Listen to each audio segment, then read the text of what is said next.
한 목소리로 읽겠습니다. 시작. 그가 고난 받으신 후에 또한 그들에게 확실한 많은 증거로 친히 살아계심을 나타내사 40일 동안 그들에게 보이시며 하나님 나라의 일을 말씀하시니라. 아멘. 사도행전 28장 31절도 한번 보겠습니다. 28장 31절 읽겠습니다. 시작. 하나님의 나라를 전파하여 주 예수 그리스도에 관한 모든 것을 담대하게 거침없이 가르치더라. 아멘. 이번 주는 고난 주가 아닙니다. 그리고 오늘은 예수님이 십자가에 못 박혀 죽으신 날입니다. 그래서 교회에서는 고난 주간에 있는 금요일을 성금요일이라고 부릅니다. 그래서 많은 교회와 성도들은 사순절 기간에, 고난 주간 기간에, 또 성금요일을 통해서 주님의 고난과 십자가, 더 나아가 부활을 묵상하면서 경건하게 지내려고 합니다. 그런데 많은 경우 이 사순절과 고난 주간을 지나면서 감정적인 접근 혹은 이 정적으로 접근하는 경우가 굉장히 많습니다. 그게 제가 불필요하다고 말하는 것이 아니고 폄훼하는 것도 아닙니다. 그런 것들이 우리 가운데 필요하기도 합니다. 그런데 정말 중요한 것은 십자가 앞에서 고난 주간을 보내면서 또 십자가를 묵상하면서 뭔가 우리가 거룩한 감정을 느끼고 그 거룩한 감정을 회복하고 또 그 거룩한 감정 앞에서 눈물 흘리고, 그게 전부가 아니라는 겁니다. 정말 중요한 것은 왜 주님이 십자가에서 죽으셨나, 그리고 십자가와 부활이 나에게 어떤 의미인가, 그리고 그 십자가와 부활이 어떤 열매로 나타나는지, 이 부분이 훨씬 더 중요한 겁니다. 그러니까 분위기 잡고 눈물 흘리는 게 중요한 게 아니고 그 의미를 정확하게 이해하는 게 중요합니다. 그러니까 여건이 되는 교회는요, 제가 듣기로는 어떤 교회는 막 이런 금요일날, 성금요일날 시간에 십자가 장식도 하고 음향도 하고 뭐 영상도 보여주고 이따시만 데모도 다 준대요. 데모도 선물로 주고. 그러니까 주님의 고난을 묵상하라는 얘기예요. 제가 지금 아까도 말씀드렸지만 그걸 폄훼하는 게 아니에요. 그게 부적절하다고 말하는 게 아니에요. 그럼에도 불구하고 훨씬 중요한 본질적인 이유가 우리 가운데 있다는 거예요. 그 본질적인 이유를 놓쳐버리면 십자가 앞에 혹은 십자가 영상 앞에 내가 눈물 흘리고 감동을 받을지라도, 어떤 울컥울컥하는 마음이 올라올지라도 그 감정이 하나님께서 원하시고 기뻐하시는 데까지 이르게 하는 게 아니라는 거예요. 오늘 본문 사도행전 1장 3절을 읽었는데 다시 보시면 그가 고난 받으신 후에, 이게 뭘 말하는 겁니까? 십자가 사건을 말하는 거예요. 십자가 사건 후에, 고난 받으신 후에 또한 그들에게 확실한 많은 증거로 친히 살아계심을 나타내사, 이건 뭘 말해요? 부활을 말하는 거죠. 40일 동안 그들에게 보이시며 하나님 나라의 일을 말씀하시니라. 지금 예수님께서 십자가에 지셨고 죽으셨고 부활하셨어요. 부활하신 그 주님이 어떤 일을 하셨냐면, 나 살아났다, 나 살아났어, 이것으로 끝나는 게 아니라 승천하시기 전까지 하나님 나라의 일을 말씀하셨어요. 그러니까 십자가와 부활을 통해서 주님께서는 하나님 나라의 일을 말씀하시는 거예요. 그러니까 십자가 지시고 부활하시고 승천하신 그 예수님은 지금 제자들에게 하나님 나라를 말씀하시는 거라고요. 하나님 나라를. 그러니까 지금 예수님은 하나님 나라를 선포하시면서 제자들에게 하나님 나라를 가르치시고 승천하시는 거예요. 그러니 예수님께서 이 땅에 사역하셨을 때 가장 마지막 말, 유언 같은 말, 그분의 가르침의 핵심, 그게 뭐냐면 하나님 나라였던 거예요. 하나님 나라. 자, 사도행전 28장 31절. 그러니까 사도행전의 제일 끝입니다. 좀 전에는 사도행전의 시작이었고 지금은 사도행전의 끝입니다. 하나님 나라를 전파하며 주 예수 그리스도에 관한 모든 것을 담대하게 거침없이 가르치더라. 그러니까 주 예수의 모든 것을 뭐라고 표현하고 있냐면 하나님 나라라고 표현하고 있는 거예요.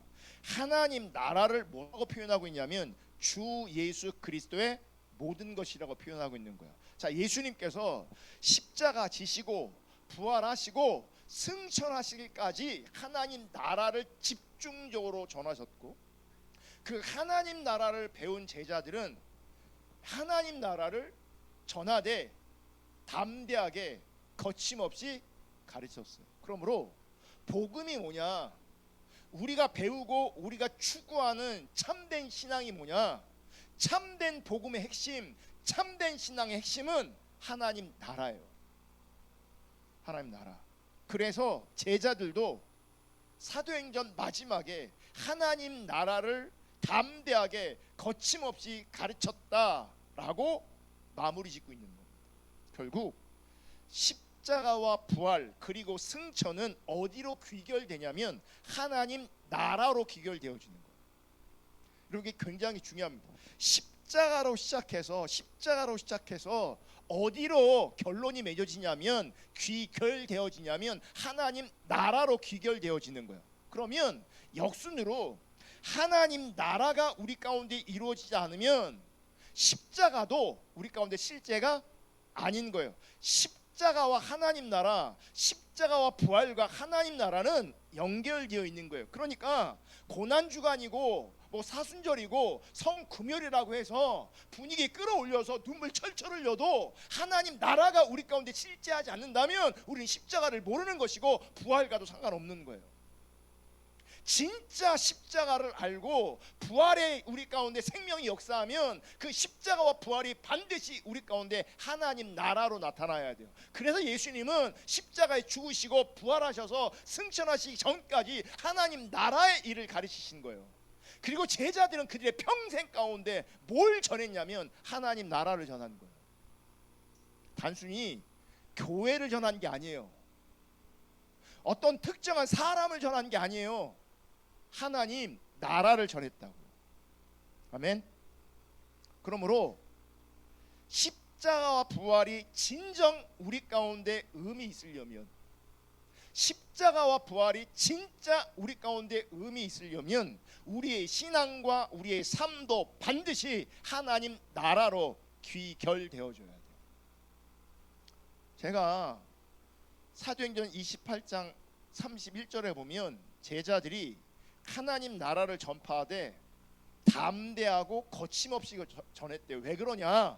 하나님 나라를 전하면 사람들이 좋아하지 않아요. 사람들이 재미있어 하지 않아요. 교회를 떠나요. 여기만 교회냐?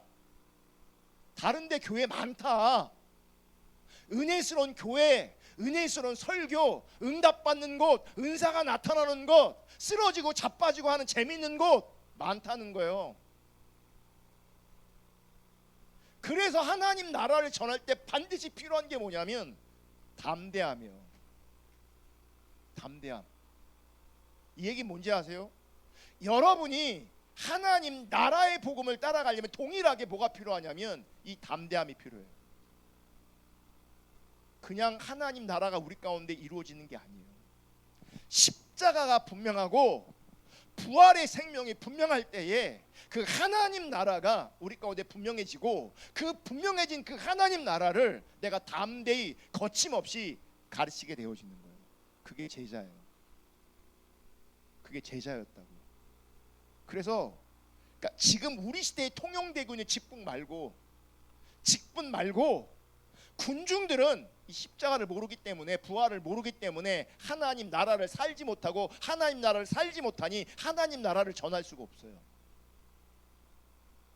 그래서 하나님 나라를 살거나 전하지 못하면 십자가를 모르는 것이고 부활을 모르는 것이고, 부활과 십자가를 모르는 것은 군중으로 존재하는 거예요.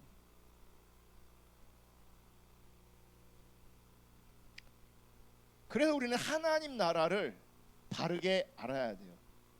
십자가를 알고 부활을 알아 하나님 나라를 알아야 된다. 십자가 부활이 반드시 하나님 나라로 귀결되어져야 돼요. 그러면 이 땅에 이루어질 그 하나님 나라는 어떤 나라인가? 여러분, 하나님 나라는요, 죽어서 가는 데가 아니에요. 죽어서 가는 개념이 분명히 있지만 하나님 나라는 이 땅에서 내가 누리고 살아내야 될 개념인 거예요. 죽어서 가는 것이 아니에요. 1차적으로는. 그러니까 하나님께서, 예수님께서 하나님 나라를 가르치시고 제자들이 하나님 나라를 가르쳤을 때 이 하나님 나라는 죽어서 가는 것이 아니라 이 땅에 우리가 실현해야 될, 또 하나는 개인적으로 그 하나님 나라 안에 속해 있는 그런 개념인 거예요. 그러면 우리는 하나님 나라를 뭔지 알아야 돼요. 그래야 내가 하나님 나라 안에 있는지, 하나님의 통치와 지배하리 있는지를 분명히 알 거 아니에요. 내가 하나님 나라 안에 있지 않으면, 하나님의 통치와 지배하심 아래에 있지 않으면 그분은 분명히 십자가를 모르는 거예요. 복음을 모르는 거예요. 이론을 아는 거 말하는 게 아니에요. 지금 실제를 얘기하는 거라고요. 하나님 나라는 실제예요. 하나님의 통치와 다스리심은 실제예요. 그래서 이 땅에 하나님 나라를 살고 이 땅에 하나님 나라를 오게 하는 것이 제자들이 이루어야 될 사명이었고 우리 가운데 주어진 사명이에요. 그래서 제자들은 그 사명을 분명히 이해했기 때문에 평생 하나님 나라를 담대하게 거침없이 전한 거예요. 고난이 와도, 핍박이 와도, 어려움이 와도, 사람들이 떠나도, 사람들이 배신해도 그 하나님 나라를 전했던 거예요. 그게 우리에게 동일한 사명으로 주어져 있다고요. 내가 하나님 나라를 누리는 것이, 그리고 하나님 나라를 이루는 것이. 그 하나님 나라를 간단하게 표현하면 하나님이 주인 되시는 나라, 하나님이 주인 되시는 나라. 근데 그 하나님이 누구냐? 성경은 사랑이라고 표현하고 있거든요. 그러니까 하나님 나라는 어떤 나라냐면 사랑의 나라. 그러니까 하나님이 주인 되시는 나라, 사랑이신 하나님 나라. 이게 하나님 나라의 개념이에요. 하나님은 사랑이시기 때문에 하나님 나라는 사랑의 나라예요. 아멘. 그럼 이 사랑의 성격을 또 우리가 알아야 돼요. 하나님 나라는 사랑이라면 이 사랑이 뭐냐? 이 사랑의 성격을 가장 잘 보여주는 곳이 고린도전서 13장이에요. 그래서 우리는 사랑장이라고 그래요. 잘 보세요. 1절. 내가 사람의 방언과 천사의 말을 할지라도 사랑이 없으면, 자, 사람이 방언을 해요. 더 나아가서 천사의 말을 해요. 제가 목회하면서 인생 살면서 천사의 말을 하는 사람 본 적이 없어요. 근데 성경 뭐라고 말하냐면 차원이 다른 거죠. 사람의 방언과 천사의 말을 할지라도 사랑이 없으면 소리나는 구리와 울리는 꽹가리가 되고. 2절. 내가 예언하는 능력이 있어 모든 비밀과 모든 지식을 알고. 이거 실제예요. 예언의 은사가 부어진 거죠. 그래서 뭔가 알아. 비밀한 것을 알아. 비밀한 것을 알아. 또 산을 옮길 만한 모든 믿음이 있을지라도, 막 능력이 나타나. 그럼에도 불구하고 사랑이 없으면 내가 아무것도 아니요. 그러면 우리가 내 안에 뭘 체크해야 돼요? 은사도 있고 영적인 현상도 있고 막 능력도 나타나고 예언이 임해서 모르는 게 없어. 막 천상의 비밀을, 하나님 나라의 비밀을, 모든 비밀을 내가 깨달았어. 근데도 사랑이 없으면 이 모든 것들이 소용이 없어요. 아무런 의미가 없다. 근데 우리 현실은 뭔지 아십니까? 내가 천사의 말을 하잖아요. 그거 자랑하기 바쁩니다. 내가 예언하는 능력이 있잖아요. 자랑하기 바쁩니다. 산은 옮길 만한 믿음이 있어, 능력이 막 나타나, 그럼 자랑해 바빠요. 중요한 건 그게 본질이 아닌데. 3절. 또 이제 우리가 헷갈리는 거예요. 또 3절. 내가 내게 있는 모든 것으로 구제하고. 제가 헤세드 자꾸 얘기하니까 구제가 헥세드인 줄 알아요. 헤세드 안에 구제가 포함되어 있지만 구제 자체가 헤세드가 아니에요. 그러니까 굳이 하니까 자기는 헤세드가 있고 굳이 하니까 자기가 사랑이 있는 줄 알아요. 성경은 뭐라고 말하냐면 내게 있는 모든 것으로 구제하고, 이게 뭐예요? 이게 무슨 얘기예요? 이게 내 전 재산 팔아서 구제한 거예요. 조금 남는 거 있어서 나눠준 거 이거 말하는 게 아니에요. 내 모든 것으로 구제했어. 그리고 더 나아가서 내 몸을 불사르게 나를 내어줬어. 우리는 이렇게 구제하고 나를 불사르면서 누군가를 도와주고 섬겨주면 그거를 사랑이라고 생각해요. 근데 성경은 구제하는 것과 내 몸을 불사르는 것과 진짜 사랑과 구별하고 있어요. 내게 있는 모든 것으로 구제하고 또 내 몸을 불사르게 내줄지라도 사랑이 없으면 내게 아무 유익이 없느니라. 그게 뭘 말하냐면 사랑 없는 구제가 있다는 거예요. 내 몸을 불사를지라도 사랑이 아닐 수 있다는 거예요. 그러면 왜 내 모든 것으로 구제하겠어요? 왜 내 몸을 불지르겠어요? 그 자기 의예요. 자기 의예요. 지금 나열한 것들, 사랑으로 대비되는 많은 것들이 표현은 다르지만 근거가 뭔지 아세요? 결국은 다 자기 의예요. 그러니까 자기 의가 강한 사람, 자기 중심이 강한 사람은 결국 뭐가 없는지 아세요? 사랑이 없는 겁니다. 그 사랑이 없으면 뭐가 실제가 안 되는 거예요? 하나님 나라가 실제가 아닌 겁니다. 하나님 나라가 실제가 아니면 뭐가 무너지는지 아십니까? 여러분이 믿고 있다고 하는 그 복음이 무너지는 겁니다.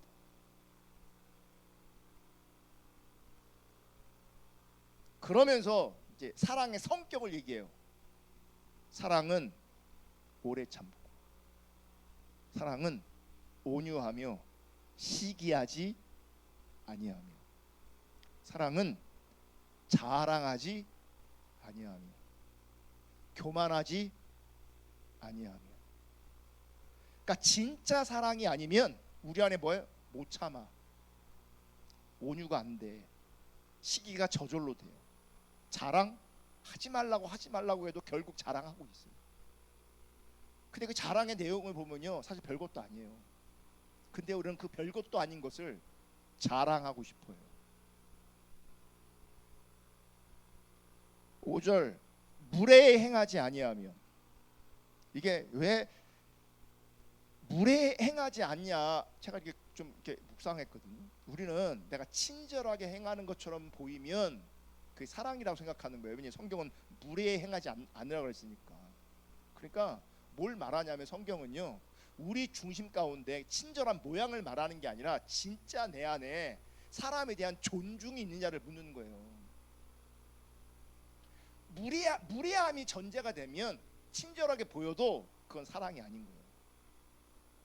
깔보고 있는데 그 앞에서 내가 친절할 수 있거든요, 상냥할 수 있거든요. 그건 사랑 아니에요.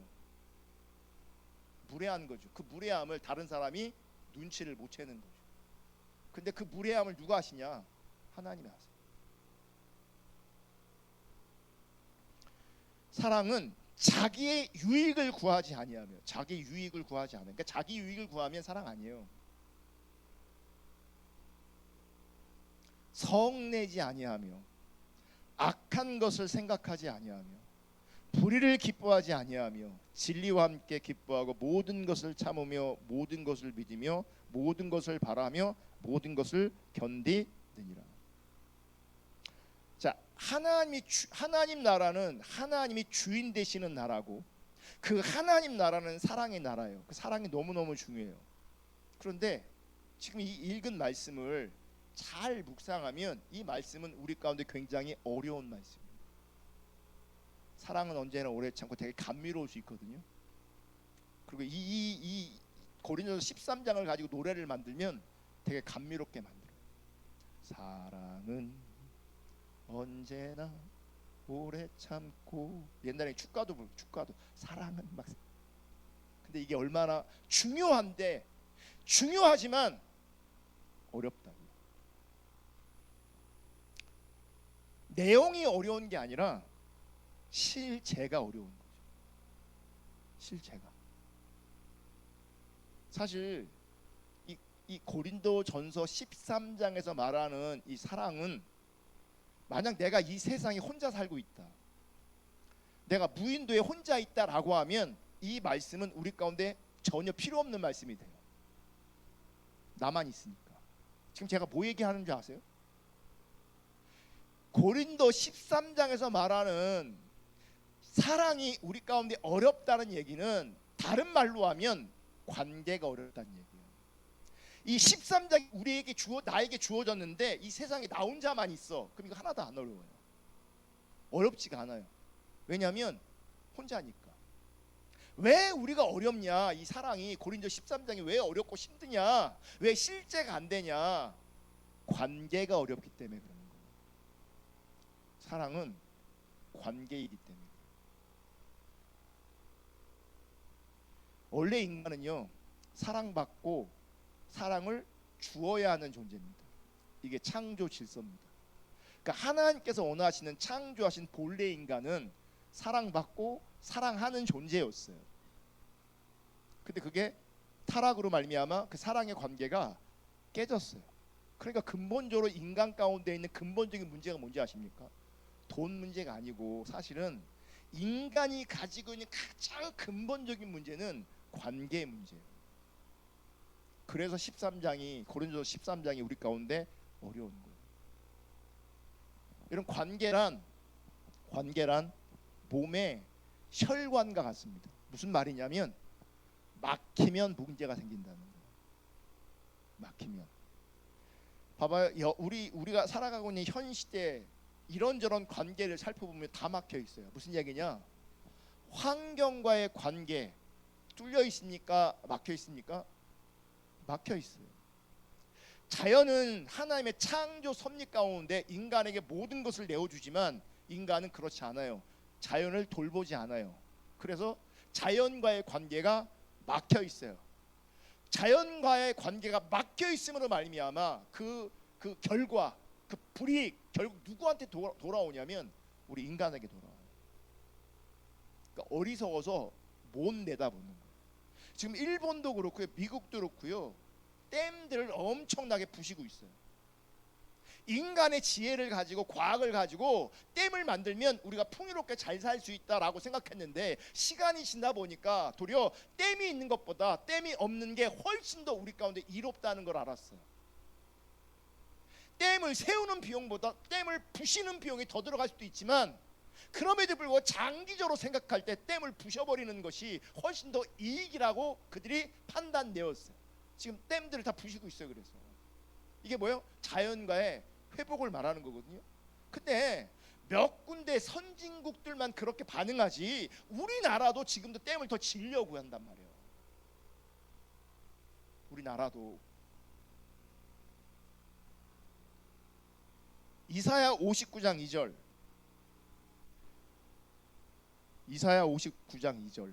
오직 너희의 죄악이 너희와 너희 하나님 사이를 갈라놓았고 너희 죄가 그의 얼굴을 가리어서 너희에게서 듣지 않으시게 함이니라. 자, 하나님과의 관계도 지금 막혔어요? 안 막혀 있어요? 막혀 있어요. 뭐 때문에 막혀 있어요? 죄 때문에 막혀 있어요. 여러분, 그래, 죄 때문에 하나님과의 관계가 막혀 있기 때문에 하늘의 복을 누리지 못하는 겁니다. 여러분, 하나님과 관계가 막혀 있으면 세상적인 것과 상관없이 육신적인 것, 육체적인 것과 상관없이 분명한 것은 하늘의 복과는 전혀 상관없는 자리에 있다는 것을 여러분 기억하셔야 돼요. 어떤 어리석고 교만하고 미련한 사람들은 세상적으로만 잘 나가면, 육신적으로만 잘 나가면 그것을 행복으로 이해하는 사람이 있다면 그건 저주받은 인생이에요. 적어도 육신과 세상과 상관없이 하나님과 관계가 막혀 있으면 하늘의 복이 막혀 있다는 건 분명한 사실이에요.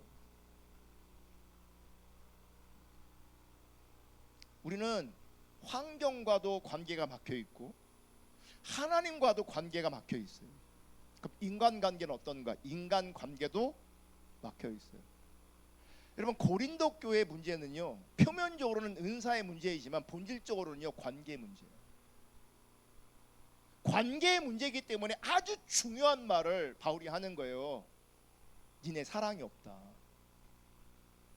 너희들 은사 가지고 자랑하는데, 은사 가지고 편가르기 하는데, 능력 자랑하고 능력으로 편가르기 하는데, 구제와 헌신과 열심으로 자랑하고 편가르기 하는데, 사랑이 없으면 니네가 자랑하는 그 모든 것들 아무 소용이 없어. 그거 아무것도 아니야. 결국 뭐예요? 은사의 문제를 본질적으로 다루는 것이 아니라 이 관계 문제를 다루는 거예요. 이 내 육체만 해도요, 바로 내 육체, 이 몸뚱아리만 해도 막혀 있고 순환되지 않으면요, 정체되면 몸은 썩어갑니다. 몸은 죽어갑니다. 육체가 결국 사망인 이유는 결국 시간이 가면서 이 육체는요 막히게 돼 있어요. 그 시간이 가면 갈수록 나이를 먹으면 혈관이 막혀요. 순환되지 않아요. 그래서 나이를 먹으면 어떻게 되겠어요? 병이 되는 거예요. 멈추는 거죠. 여기저기 막히면 결국 우리는 침대에 가만히 누워 있어야 됩니다. 몸도 뭐요? 정체되어 있는 거죠. 정체되어 있으면 죽어가는 거고 썩어가는 거예요. 어쩌면 본능적으로 우리는 나이 먹는 거 별로 안 좋아해요. 죽음에 대한 두려움과 공포가 있어요. 왜 그러냐? 실제로 내가 죽어가고 있다는 것을 어쩌면 내 무의식에서 알고 있는 거예요. 이대로 가면 나는 정체되어진다. 이대로 가면 막힌다. 이대로 가면 순환되어진다. 그래서 죽음에 대한 막연한 두려움과 공포가 있어요. 근데 어리석어서요. 그러면 안 막히게 해야 되잖아요. 순환을 시켜야 되잖아요. 또 이 타락한 본성은 거기에 반응하지 않아요. 운동해야지 안 해. 그러면서 죽음에 대한 공포, 병에 대한 공포가 또 있어요. 모순이죠, 모순. 막혀 있고 묶여 있고 높아지고 낮아진 것, 보이지 않는 계층과 장벽들이 무너져야 돼요. 무슨 얘기냐? 뚫려야 된다고. 자, 이사야 11장 6절부터 보겠습니다. 그때에 이리와 어린 양과 함께 살며 표범이 어린 염소와 함께 누우며 송아지와 어린 사자와 살찐 짐승이 함께 있어 어린아이에게 끌리며 암소와 곰이 함께 먹으며 그것들의 새끼가 함께 엎드리며 사자가 소처럼 풀을 먹을 것이며 젖 먹는 아이가 독사의 구멍에서 장난하며 젖된 어린아이가 독사의 굴에 손을 넣을 것이라. 내 거룩한 산 모든 곳에서 해의 댐도 없고 상함도 없을 것이니 이는 물이 바다를 덮음같이 여호와를 아는 지식이 세상에 충만할 것임이니라. 이게 이사야에서 예언된 하나님 나라의 이미지예요. 근데 이 이미지를 가만히 보면 대조적인 이미지를 사용하고 있어요. 이리와 어린 양, 표범과 어린 염소, 송아지와 어린 사자, 암소와 곰, 독사와 어린 아이, 이렇게 대조적 이미지를 사용하고 있는데 원래 이 땅의 구조에서는요 절대로 공존할 수 없는, 함께할 수 없는 존재예요. 이리와 어린 양 절대로 함께할 수 없어요. 근데 함께하는 것으로 지금 하나님 나라의 이미지를 지금 보여주고 있다고요. 지금 이 세상은요 약육 강식의 심히 중요한 세상이에요. 세상은. 그래서 약육 강식의 세상, 심을 중요시 여긴 이 세상을 한마디로 표현하면 그게 죄의 세상이에요. 그게 죄의 나라예요. 그래서 여러분들이 세상의 심을 추구하면 추구한 것과 그 심을 이용하는 건 좀 다른 개념인데 우리가 본능적으로 세상의 심을 추구하면 그게 죄의 나라의 통치를 받고 있는 거예요. 교회 백날 다녀봐야 죄송하지만 그러니까 성경에 담대하게 거침없이 전하라고 했어요. 참신앙 아니면 세상의 심을 추구하면 그건 하나님 나라 안에 있는 게 아니라 사실은 죄의 나라 안에 있는 거예요. 그래서 죄의 나라는 강한 자가 약한 자를 지배하게 돼 있어요. 그러니까 우리는 뭘 사모하는 건지 아세요? 세상이 지금 그렇다니까요. 강한 자가 약한 자를 지배하니 내가 강한 자 돼야겠구나. 혹 내가 강한 자가 안 되면 내 자식은 강한 자로 키워야지. 그게 죄의 나라의 원리예요. 그게.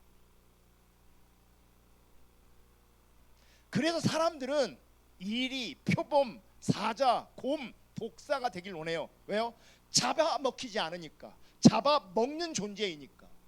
그러니까 힘 있는 존재, 잡아먹을 수 있는 존재, 잡아먹히지 않는 존재가 되길 원하는 거예요. 그게 우리가 살아가는 죄의 나라예요. 그러니까 공존하는 게 가능하지 않아요. 강자와 약자가 공존하는 게 절대 가능하지 않아요. 그럼 어떻게 공존할 수 있는가? 어떻게 이리와 어린 양이 공존할 수 있느냐? 어떻게 독사와 어린아이가 공존할 수 있느냐? 답은 하나예요. 힘 있는 존재가, 강한 존재가 더 낮은 곳으로 가는 거예요. 그럼 그게 사랑이에요. 사랑하면 여기가 벌렁벌렁 되고 막 뜨겁고 이게 사랑이 아니고, 강한 자가, 힘 있는 존재가 낮아지는 것, 낮은 곳으로 가는 것, 그게 사랑이에요. 여러분, 낮은 곳으로 가라는 것은 어떤 의미냐면 섬김의 자리, 겸손의 자리, 남을 나보다 낮게 여기는 자리에 서라는 거예요. 어린 양, 염소, 송아지, 어린아이와 함께 할 뿐만 아니라 그들을 섬겨야 되고 그들을 존중해야 된다. 존중. 아까 사랑 안에 무례하게 하면 안 된다 그랬잖아요. 왜 우리 가운데 무례함이 있느냐? 존중하지 않게. 그럼 왜 존중하지 않냐? 나는 강자로 존재하기 때문에 약자에게 무례히 행하는 거예요. 그게 나오는 거예요. 언어에서 나오고 삶의 태도에서 나오는 거예요. 어린 양, 염소, 송아지, 어린아이와 함께하고 섬기고 존중할 때, 그렇게 될 때 사자들이 어린 양과 함께 뛰어놀 수 있는 그런 나라가 되는 겁니다. 아멘. 이런 하나님 나라가 실제하려면, 낮은 곳으로 가려면 어떻게 해야 돼요? 사자가 자신을 내려놓아야 돼요. 그게 하나님 나라예요. 그러니까 죄의 나라는 사자됨을 누려요. 그래 자기한테 유익이 있으니까. 근데 하나님 나라는 사자됨을 내려놓고 포기해야 그게 하나님 나라예요. 자신을 내려놔라 무슨 얘기냐? 어린 양이 있으면 그 어린 양을 먹이라고 생각하지 말고 그 어린 양을 친구라고 생각하는, 먹잇감이 아니라 친구가 되는 거예요. 그래서 사랑은, 진짜 사랑은 존재가 변하는 겁니다. 잘 들으셔야 돼요. 우리는 좋아하는 감정을 사랑이라고 생각해요. 그게 포함될 수 있지만 근본적으로는요, 존재가 변하는 거예요. 자, 예수님이 우리를 친구 삼으셨고, 예수님이 나를 형제 삼으셨어요. 하나님은 우리를 자녀 삼으셨어요. 무슨 얘기냐? 우리를 가족으로 삼으셨다. 그냥 아멘 하면 안 돼요. 죽을 죄인인 우리가, 전적으로 타락했던 우리가, 선한 것 하나 없는 우리가 예수님에게 친구와 형제와 가족이 되는 존재로 삼으셨다는 거예요. 우리를. 그 뭐냐면 그분의 존재를 낮추셔서 우리를 형제 삼고 우리를 자녀 삼고 우리를 친구 삼으셨다는 얘기예요. 우리가 한 거예요? 아니죠. 하나님이 하신 거고 예수님이 하신 거죠. 힘 있는 분이, 지극히 높으신 그분이 눈높이를 우리 가운데 맞추신 거예요. 그때 하나님 나라가 임하는 거예요. 그러니까 내 존재가 사자라면 그 사자의 존재를 부인해서 어린 양처럼 되는 거예요. 그래야 친구하죠. 그게 사랑인 거예요. 그게 성경이 요구하고 말하는 진짜 사랑이에요. 그냥 친절하게 대해주는 게 사랑이 아니에요. 그냥 잘해주는 게 사랑이 아니에요. 아까 사랑장에 그러면 친절하게 네가 해도 네 몸을 불사를지라도 네 모든 것을 다해서 구제했을지라도 사랑이 없으면 아무리 친절하게 쌩글쌩글 웃어도 사랑이 없을 수 있어요. 무슨 얘기냐? 내가 낮아져야 돼요. 내가 그를 존중해야 돼요. 하나님이 낮아지셔서 하나님이 인간이 되셔서 나를 친구 삼으시고 자녀 삼으시고 가족 삼으신 것처럼 낮아져야 되는 거죠. 그래야 하나님 나라가 임해요. 세상의 담이 세상의 벽이 높아진 것이 낮아져 있는 것이 서로 평지가 돼야 된다고요. 소통. 우리 내면 안에 그 일이 먼저 일어나야 합니다. 여러분 십자가와 부활이 실제하는 증거가 뭐냐면 이런 하나님 나라가 내 안에 이루어지는 거예요. 혼자 막 벙벙벙 뛰고 뜨겁고 그게 하나님 나라가 아니에요. 이런 하나님 나라가 이루어진다. 내가 하나님이 주인 되시는 나라가 되고 내가 하나님 나라 즉 사랑의 나라가 되는 것, 이것이 십자가와 부활의 실제인 거예요.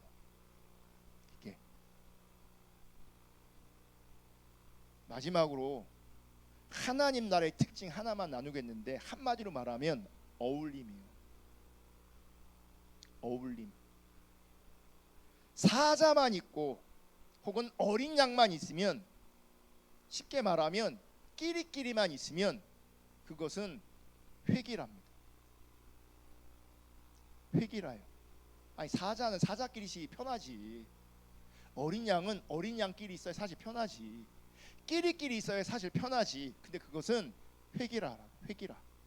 이거는 하나님 나라가 아니에요. 성경은 하나님 나라를 회기라로 소개하고 있지 않아요. 성경은 하나님 나라를 어떻게 표현하냐면 어울림이에요.